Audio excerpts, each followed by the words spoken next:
Hello, Mark. I'm Yuki. I'm a freshman. My student number is S0441042. The speech title is Teach Every Child About Food by Jamie Oliver. Sadly, in the next 80 minutes, when I do our chat, for Americans their life will be dead through the food that they eat. My name is Jamie Oliver. I'm 34 years old. I'm from Essex in England, and for the last 7 years, I've worked fairly tirelessly to save lives in my own way. I'm not a doctor. I'm a chef. I don't have expensive equipment or medicine. I use information, education. I profoundly believe that the power of food has a prima place in our homes that binds us to the best bits of life. We have an awful reality right now. America, you are at the top of your game. This is one of the most unhealthy countries in the world. Can I please just see a raise of hands for how many of you have children in this room today? Put your hands up. You can continue to put your hands up, aunties and uncles as well. Most of you, okay. We, the adults of the last 4 generations, have blessed our children with the destiny of a shorter lifespan than their own parents. Your child will live a life 10 years younger than you because of the landscape of food that we've built around them. 2/3 of this room today in America are statistically overweight or obese. You're all right, but we'll get you up eventually. Don't worry. Laughter. The statistics of bad health are clear, very clear.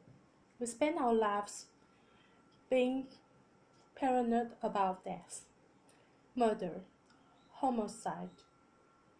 You name it, it's on the front page of every paper. CNN. Look at homicide at the bottom. For God's sake, right? Laughter. Applause. Every single one of those in the red is a diet-related disease.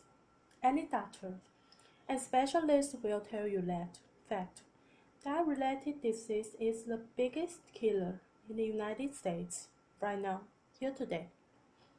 This is a global problem. It's a catastrophe. It's sweeping the world.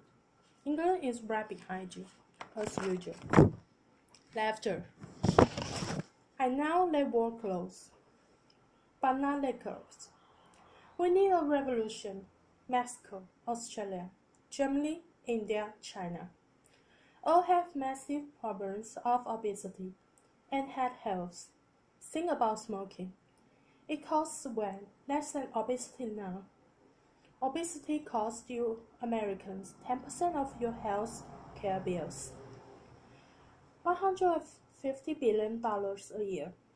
In 10 years, it's set to double. $300 billion a year. Let's be honest, guys. You haven't got that cash. Laughter. I came here to start a food revolution that I so profoundly believe in. We need it. The time is now. We are in a tipping point moment. I've been doing this for 7 years. I've been trying in America for 7 years. Now is a time when it's ripe for the picking. I went to the Eye of the Storm. I went to West Virginia, the most unhealthy state in America. Oh, it was last year. We've got a new one this year, but we'll work on that next season. Laughter. Huntington, West Virginia, beautiful town. I wanted to put heart and soul in people. Your public, around the statistics that we've become so used to. I want to introduce you to some of the people that I care about. Your public, your children. I want to show a picture of my friend Brittany. She's 16 years old. She's got 6 years to live because of the food that she's eating. She's the third generation of Americans that hasn't grown up within a food environment where they've been taught to cook at home or in school, or her mom, or her mom's mom. She has 6 years to live. She's eating her liver to death. Stacy, the Edwards family.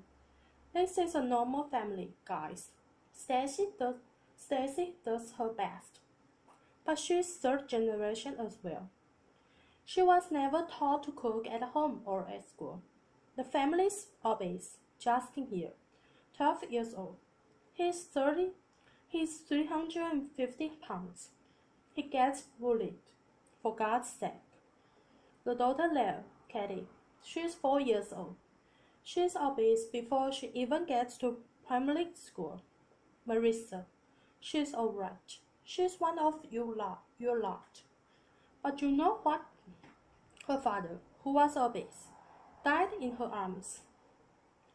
And then the second most important man in her life, her uncle, died of obesity. And now her stepdad is obese. You see, the thing is, obesity and that-related disease doesn't just hurt the people that have it. It's all of their friends, families, brothers, sisters. Pastor Steve, an inspirational man, one of my early allies in Huntington, West Virginia. He's at the sharp knife edge of this problem. He has to bury the people, okay? And he's fed up with it. He's fed up with burying his friends, his family, his community. Come winter, 3 times as many people die. He's sick of it.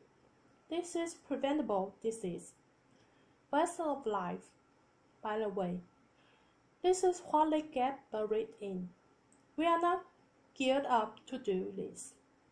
Can't even get them out the door. And I'm being serious. Can't even get them there. Forklift.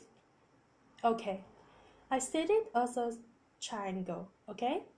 This is our landscape of food. I need you to understand it. You've probably heard of this before. Over the last 30 years, what's happened that's ripped the heart out of this country? Let's be frank and honest. Well, modern day life. Let's start with the mainstream. Fast food has taken over the whole country. We know that the big brands are some of the most important powerful powers in this country. Size. Supermarkets as well. Big companies. 30 years ago, most of the food was largely local and largely fresh. Now, it's largely processed and full of all sorts of additives, extra ingredients. And, you know, the rest of the story. Portion size is obviously a massive problem. Labeling is a massive problem. The labeling in this country is a disgrace. The industry wants to self-police themselves. What, in this kind of climate? They don't deserve it. How can you say something is low-fat when it's full of so much sugar? Home. The biggest problem with the home is that used to be the heart of passing on food culture. What made our society? That is not happening anymore. And you know, as we go to work and as life changes, and as life always evolves, we kind of have to look at it holistically. Step back for a moment and readjust the balance. It hasn't happened for 30 years, okay? I want to show you a situation that is very normal right now. The Edwards family. Let's have a talk. Video. Let's have a talk. This stuff goes through you and your family's body every week. And I need you to know that this is going to kill your children early. How are you feeling? Stacy. Just feeling really sad and depressed right now. But you know, I want my kids to succeed in life, and this isn't going to get them there. But I'm killing them. Yes, you are. You are. But we can't stop that. No more. Let's get on schools. Something that I'm fairly much a specialist in. Okay, school. What is school? Who invented it? What's the purpose of school? School was always invented to arm us with the tools to make us creative, do wonderful things, make us earn a living. You know, it's been kind of in this sort of thing of tight box for a long, long time. Okay? But we haven't really evolved it to deal with the health catastrophes of America. Okay? School food is something that most kids, 31 million a day, actually have twice a day, more than often, breakfast and lunch, 180 days of a year. So you could say that school food is quite important, really, judging the circumstance. Laughter.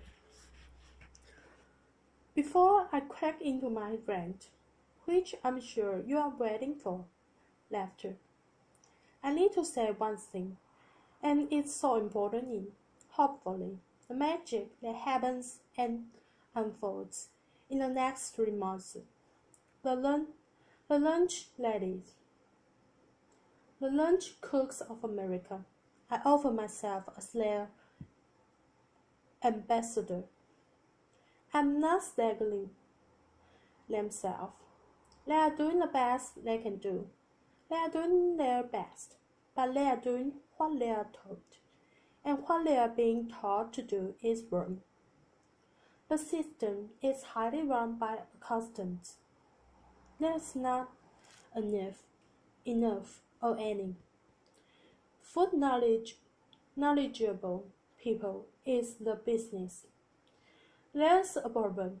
If you're not a food expert, and you've got tight budgets, and it's getting tighter, then you can be creative.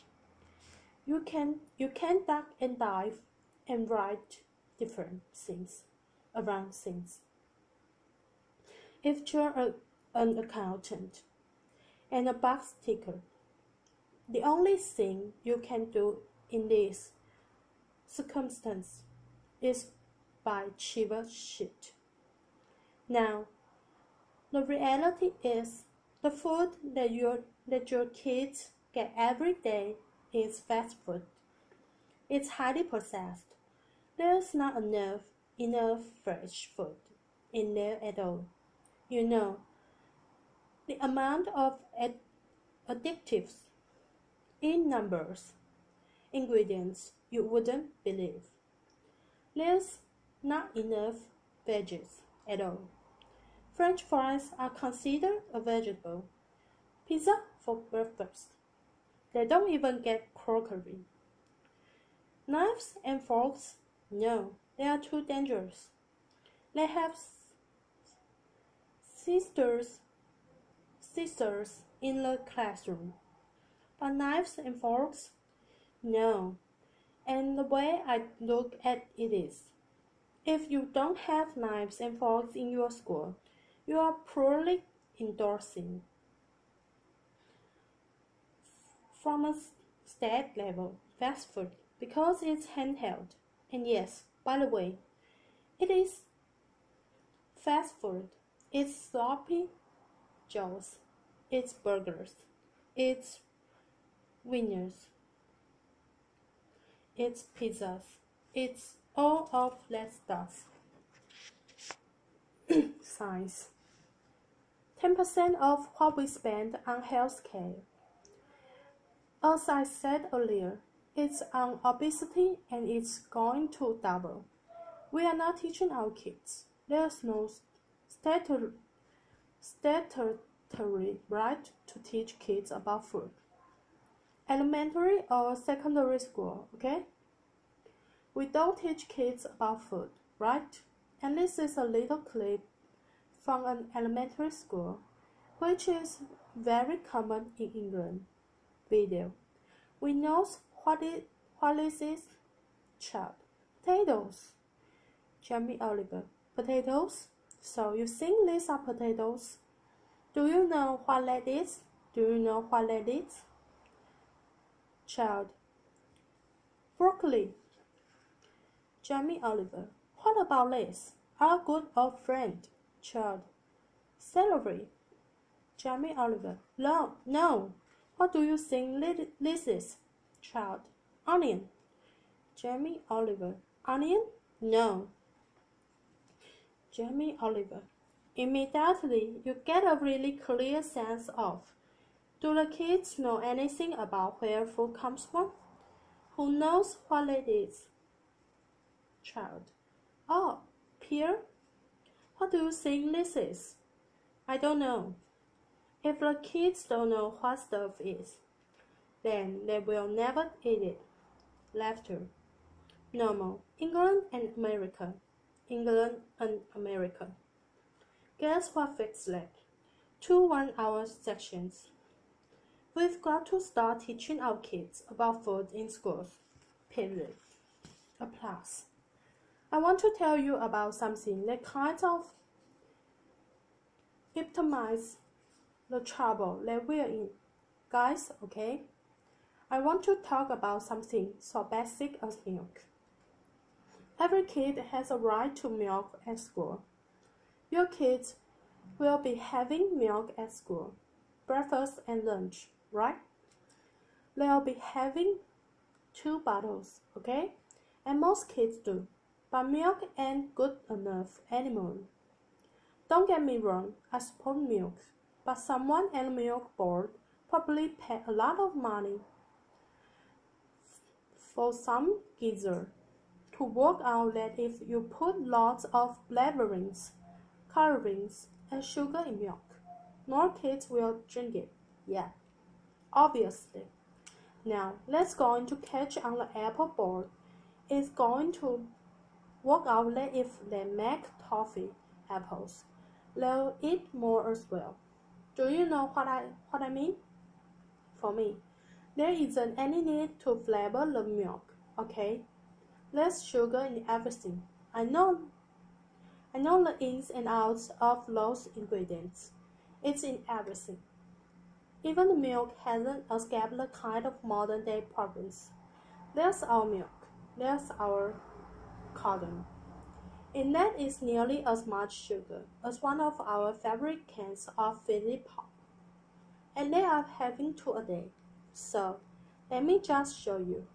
We've got one kid here having, 8 tablespoons of sugar a day. There's your week. There's your month. And I've taken the liberty of putting in just the 5 years of elementary school sugar, just for milk. Now, I don't know about you guys, but judging the circumstances, right, and judge in the whole world, would look at the statistics and the evidence, and they would find any government of all guilty of child abuse. That's my belief. Applause ends.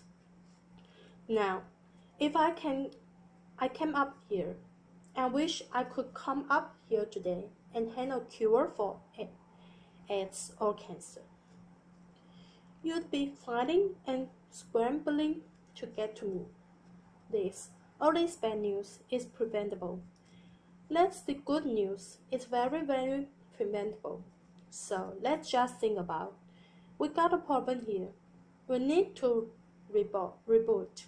Okay, so in my word, What do we need to do?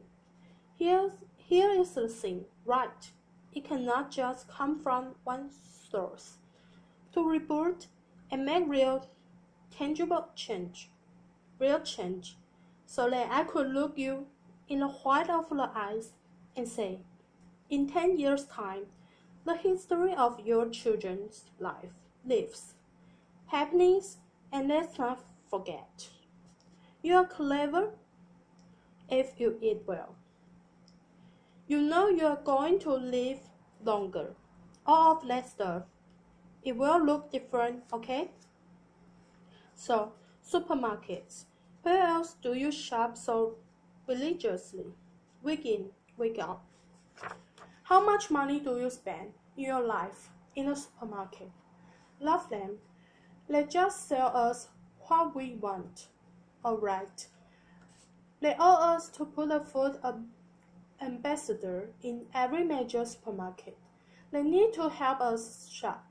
They need to show us how to cook quick, tasty, seasonal meals for people that are busy. This is not expensive. It is done in some, and it needs to be done across the board in America soon. And quick. The big brands, the food brands, need to put food education at the heart of their business. I know, easier said than done. It's the future. It's the only way. Fast food. With the fast food industry, it's very competitive. I've had lots of secret peppers. And dealing with fast food restaurants, I know how they do it. Basically left winners to least hits of sugar, salt and fat, and X, Y, and Z. And everyone loves them, right? So these guys are going to be part of the solution. But we need to get the government to work with all of the fast food purveyors and the restaurant industry. And over a 5, 6, 7 year period, win over us of the extreme amounts of fat, sugar, and all the other non-food ingredients. Now, also, back to the sort of big brands. Dabbling, I said earlier, it's an absolute force and has got to be sorted. Okay, school. Obviously, in schools, we owe it to them to make sure those 180 days of the year, from their little precious age of 4 until 18, 20, 24, whatever, they need to be cooked proper. Fresh food from local growers on site, okay? There needs to be a new standard of fresh, proper food for your children, yeah? Applause. Under the circumstance, it's profoundly important that every single American child leaves school knowing how to cook 10 recipes that will save their life skills. Applause. It means that they can be students, young parents, and be able to sort of duck and dive around the basics of cooking, no matter what recession hits them next time. If you can cook, recession money doesn't matter. If you can cook, time doesn't matter. The workplace. We haven't really talked about it, It's now time for corporate responsibility to really look at what they feed or make available to their staff. The staff are the moms and dads of Americans' children. Marissa, her father died in her hand. I think she'd be quite happy if corporate America could start feeding their staff properly. Definitely, they shouldn't be left out. Let's go back to the home. Now look, if we do all this stuff, and we can, it's so achievable. You can care and be commercial, absolutely. But the home needs to start passing on cooking again, for sure. Passing it on as a philosophy, and for me, it's quite romantic. But it's about if one person teaches 3 people how to cook something, and they teach 3 of their mates. They only have to repeat itself 25 times. And that's the whole population of America. Romantic, yes. But most importantly, it's about trying to get people to realize that every one of your individual efforts make a difference. We've got to put back what's been lost. Huntington's Kitchen, Huntington, where I made this program. We've got this prime-time program that hopefully will inspire people to really get on this change. I truly believe that change will happen. Huntington's Kitchen. I work with the community. I work in the schools. I found local sustainable funding to get every single school in the area from the junk onto the fresh food. 6.5 grand per school. Applause. That's all it takes. 6.5 grand per school. The kitchen is 25 grand a month, okay? This can do 5,000 people a year, which is 10% of their population. And it's people on people, you know. It's local cooks teaching local people. It's free cooking lessons, guys, in the Main Street. This is real. Tangible change, real, tangible change around America. If we just look back now, there's plenty of wonderful things going on. There is plenty of beautiful things going on. There are angles around America doing great things in schools. Farm-to-school setups, garden setups, education. There are amazing people doing this already. The problem is that all want to roll out what they are doing to the next school. But there's no cash. We need to recognize the experts and the angels quickly, identify them, and allow them to easily find a resource to keep rolling out what they are already doing, and doing well. Business of America need to support Mrs. Obama to do the things that she wants to do. Applause. And look, I know it's weird having an English person standing here before you talking about all this. All I can say is, I care. I'm a father, and I love this country. And I believe truly, actually, that if change can be made in this country, beautiful things will happen around the world. If America does it, other people will follow. It's incredibly important. Yeah. Applause.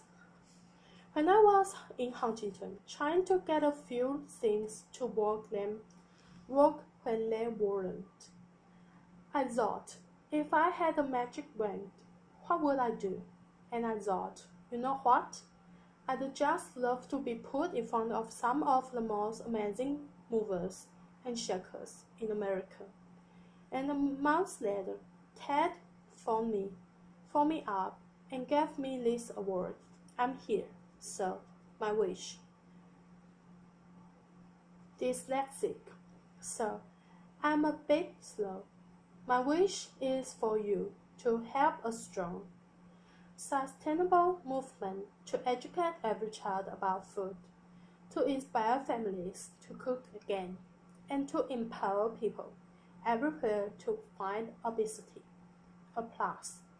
Thank you. Applause continues.